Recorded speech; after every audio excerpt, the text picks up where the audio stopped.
حضور نے فرمایا اللہ کی لعنت ہو ان پر جو لباس پہن کے بھی ننگی ہوتی ہے. باریک اتنا لباس ہے یا چست اتنا لباس ہے, ڈھیلا ڈھالا ہونا چاہیے, نبیز ہونا چاہیے. لباس کے اندر یہ دو حصے جو ہیں وہ لازم ہیں. اور پھر سینے پر, اب ظاہر بات ہے کرتا پہنا ہوا ہے, ڈھیلا ڈھالا ہے, پھر بھی یہ سینے کے ابھار تو ظاہر ہو جائیں گے. ان پر ایک اضافی اوڑھنی سر پر سے لے کر اور اپنے اس گریبان کے اوپر بکل مار لینا, تاکہ یہ جو نسوانی حسن کا دوسرا مظہر ہے, پہلا چہرہ سب سے بڑا چہرہ. اب جو لوگ کہتے چہرے کا پردہ نہیں ہے, تو خدا کے بندو پھر پردے کی ضرورت کیا ہے؟ نسوانی حسن اگر اس میں اٹریکشن ہے, وہ کہاں ہوتا ہے سب سے بڑھ کر؟ مظہر اول کون سا ہے نسوانی حسن کا؟ چہرہ ہی تو ہے. اب میں ذرا شرم کے ساتھ کہہ رہا ہوں, لیکن یہ اپنی شاعری کے کچھ الفاظ آپ کو سنا رہا ہوں. یہ لب لعلین کہاں ہوتے ہیں؟ چہرے پر ہوتے ہیں یا کہیں اور ہوتے ہیں؟ یہ عارض گلگوں یہ کہاں ہوتے ہیں؟ چہرے پر ہوتے ہیں یا کمر میں لگے ہوتے ہیں؟ یہ چاہے زقن, تھوڑی میں اگر کچھ کھڈا پڑا ہوا ہو, چاہے زقن. یہ تعریفیں جو شاعری میں ہوتی ہیں یہ کہاں ہوتا؟ یہ مژگاں کے تیر یہ کہاں ہوتے ہیں؟ یہ نرگسی آنکھیں یہ کہاں ہوتی ہیں؟ اور ستواں ناک یہ کہاں ہوتی ہے؟ چہرہ ہی تو ہے. سب سے بڑی اٹریکشن تو چہرہ. اسی کو نہ چھپایا تو پھر اور کیا چھپایا؟ ہاں دوسری چیز, چھاتی کے ابھار بہت اٹریکٹیو ہوتے ہیں انسان کے لیے. اس کے لیے یہ ہے کہ وَلْيَضْرِبْنَ بِخُمُرِهِنَّ عَلَى جُيُوبِهِنَّ. کرتا بھی نبیز کپڑے کا ہو, کرتا جو ہے ڈھیلا ڈھالا بھی ہو, شلوار اور دبیز تر کپڑے کی ہو, ڈھیلی ڈھالی ہو, اور اوڑھنی کا بکل جو ہے اپنے سینے پر مار لیا جائے. اب اس کے بعد فرمایا وَلَا يُبْدِينَ زِينَتَهُنَّ إِلَّا لِبُعُولَتِهِنَّ. اب یہاں یہ زینت کا لفظ آ رہا ہے چہرے کے لیے, اور چہرے ہی میں کچھ سنگھار بھی ہوتا ہے. کوئی سرما لگایا ہوا ہے, فرض کیجئے کسی اور طرح کا کوئی زیور پہنا ہوا ہے, گلے میں پڑا ہے, کانوں میں بدے ہیں, وغیرہ وغیرہ.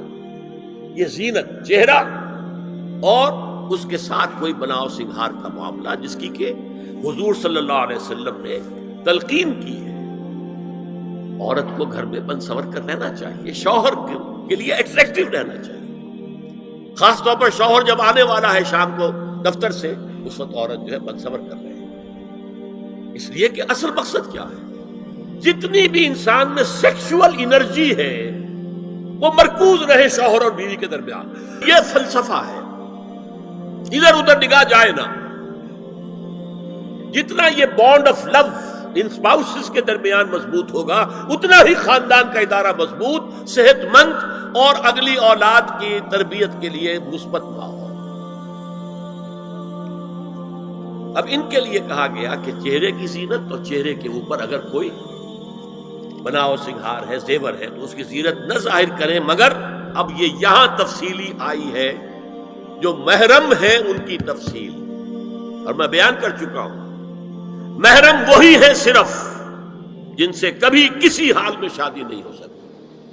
بھائی سے کسی حال میں شادی نہیں ہو سکتی, باپ سے, دادا سے, چچا سے کسی حال میں شادی نہیں ہو سکتی, ماموں سے کسی حال میں شادی نہیں ہو سکتی.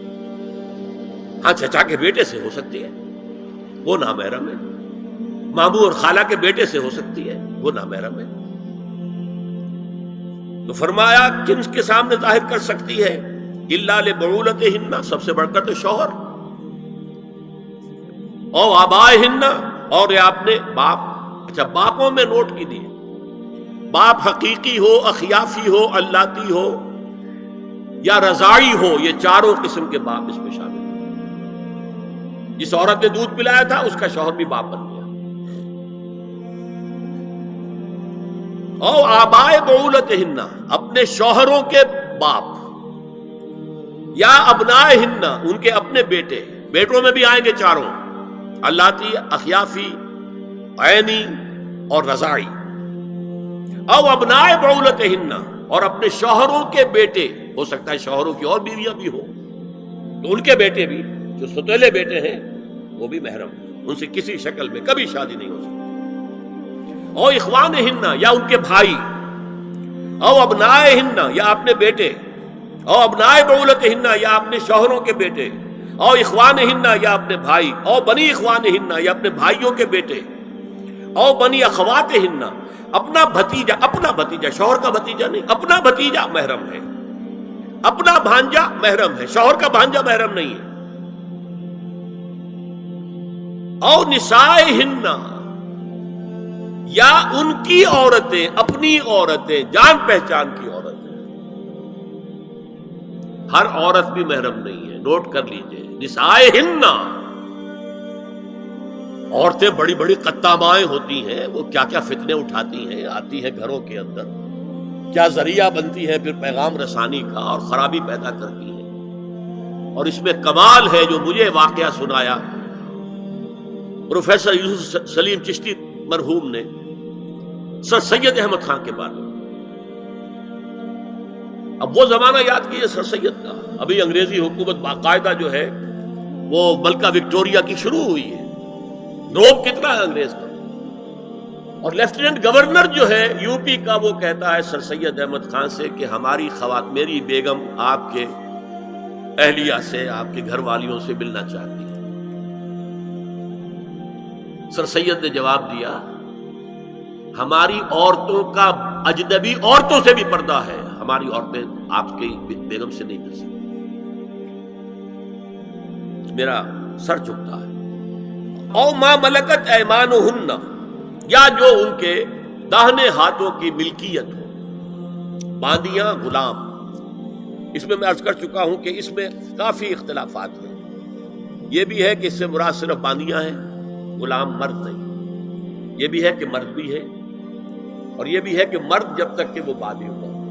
لیکن میں اس بحث میں یہاں نہیں جانا چاہتا، یہ پھر فقہ کی بحث ہو جائے گی۔ اب التابعین غیر اولی الارباح، کچھ ایسے لوگ بھی ہوتے ہیں، کوئی کسی کے گھر میں کوئی اندھا آدمی رہ رہا ہے، یا کوئی اور کسی وجہ سے کوئی مریض ہے، اسے آپ نے بنا دے رکھی ہے، انہیں عورتوں سے کوئی سروکار نہیں ہوتا۔